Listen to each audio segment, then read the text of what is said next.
Okay, today is January 26, 2025. I'm actually making a jam right now.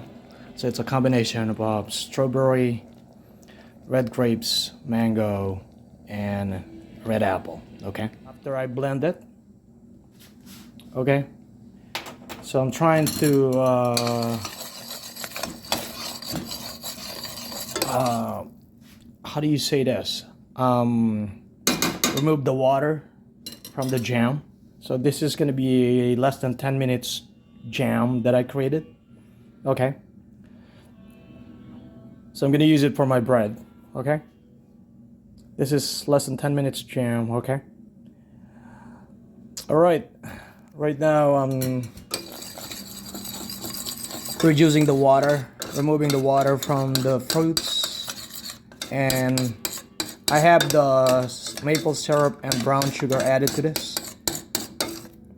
I think it's already consistent, as you can see the viscosity. Alright. This is my jam that I created.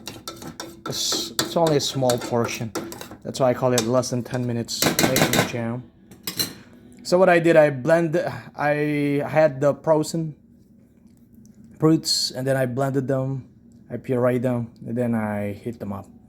I added the sugar and the maple syrup and to remove the water.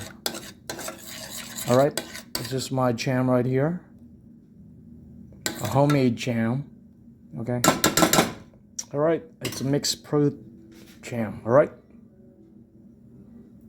Jerico here. January 26, 2025. This is my mixed fruits homemade jam, okay? Okay, this is my homemade jam right now. On the last video, I'm showing you, it's still on the stove, right? So right now, what I'm trying to do right now is I'm transferring the jam to the container. Glass container right here, it's a small container. After this, I'm gonna put it in the freezer. All right, to process a little bit, maybe for about 5 to 10 minutes. Then it's good for use. I can start using it. So I'm transferring it right now to this container, okay? This is the final product that I have here. This is the jam, okay? I put it in a small container. Glass.